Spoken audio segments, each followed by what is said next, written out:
Otra cosa importante, bueno, hubo una resolución judicial hablando, bueno, de crímenes de lesa humanidad, tortura, privación de libertad. Se procesó a dos ex militares. Bueno, ¿qué reflexión sobre este tema?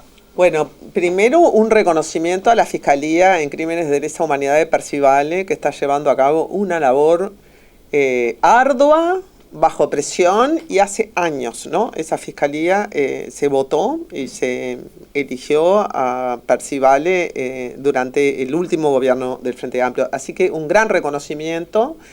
En momentos en que hay además estos gestos demagógicos del ministro de Defensa, de que nosotros vamos a liberar información del Ministerio de Defensa, la justicia es la justicia. Eso me lo enseñó la jueza Mota. Me dijo, en general lo que se sabe porque hay procesos judiciales. Lo que hablábamos un poco antes, ¿no? A propósito de otros casos judiciales. Lo que se sabe porque está el accionar de la justicia. Entonces, la justicia, recordemos que cuando junta información, no es solo la información de los testigos, ¿no? ¿Cuántos historiadores han comparecido con sus datos, pensemos en Álvaro Rico, con toda su biblioteca en Facultad de Humanidades, sobre los derechos humanos? Así que cuando actúa la justicia es cuando se sabe, y nosotros hemos tenido ese actuar de la justicia impedido durante muchísimos años, no precisamente por el Frente Amplio, no precisamente por el Frente Amplio, que llevó a cabo la campaña del referéndum, que fue quien se encargó de votar la ley para declarar imprescriptibles los delitos de lesa humanidad, etc. En este caso, además, tratándose de muchachos y muchachas muy jóvenes, 1975, creo que queda claro que no es una lucha no es una guerra civil donde los militares defienden la república contra la guerrilla. Estamos hablando del abuso de menores, de la violación de menores, de la tortura de menores. Luego de que la guerrilla ya había sido más que diezmada.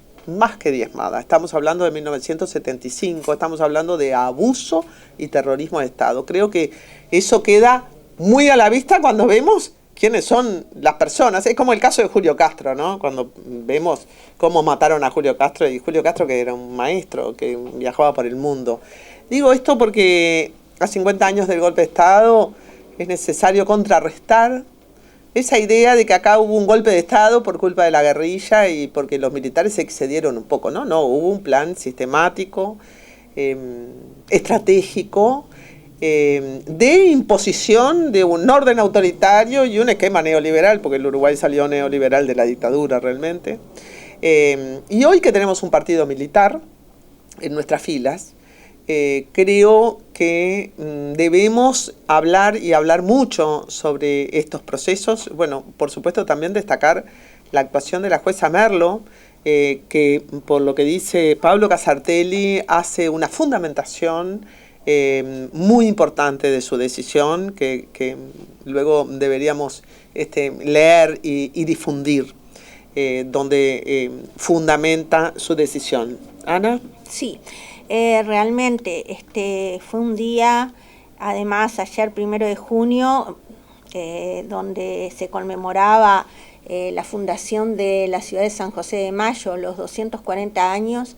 Creo que el 1 de junio del 2023 va a quedar grabado como un hito histórico.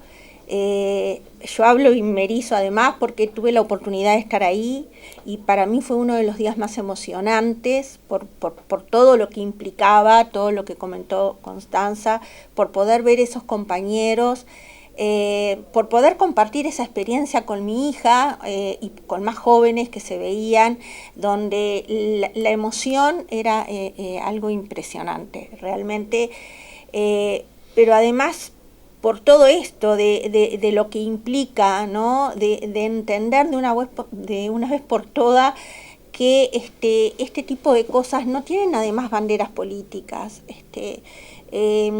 Los desaparecidos, los familiares, los torturados, los presos políticos, no tienen bandera política, son de todos y de todos y todas. Y creo que lo de ayer fue algo maravilloso, emocionante, realmente, para mí uno de los días más emocionantes. Y ver cómo salían esos compañeros que lo único que cometieron, el único crimen que cometieron fue pertenecer a la juventud del Partido Comunista y pintar y escribir algún muro, como dice Constanza. Es algo porque ese fue su único delito. Y que recién en el 2020 se hayan podido juntar para empezar a hablar y decidir sacar este tema y ahí arranca todo este proceso que culmina ayer. Creo que para San José, con las características del departamento que todos conocemos, es como algo, bueno, ya te digo, algo que es fundamental. Y sobre todo, por esto también, de que decía Constanza, de algunas personas o personajes que han salido con mucha demagogia, pero también por la gente común, como nosotros y nosotras, que a veces habla basado en un desconocimiento total y sin medir el dolor que está causando hacia otras personas.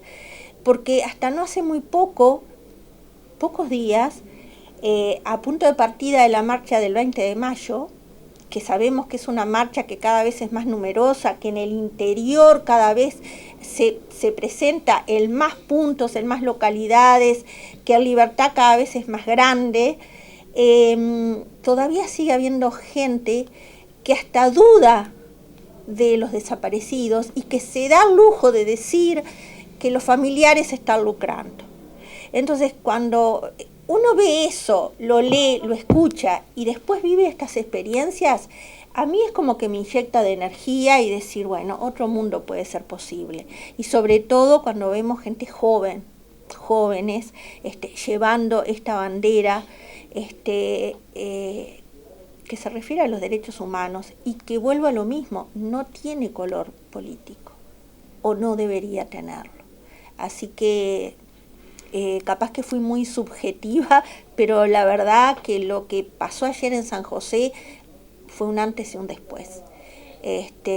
Y felicitar a esos compañeros que se animaron a hablar, ¿no? Porque no es nada fácil, no es nada fácil. Y acá también aprovecho a decir que muchas veces escuchamos con mucha soltura el de recién ahora vienen a hablar. Sí, hay gente que no puede hablarlo nunca estos temas. El tema es así. Entonces, la verdad que, bueno, no tengo palabras. Y por supuesto que me sumo a todo lo que mencionó Constanza al respecto de esto de la dictadura cívico-militar.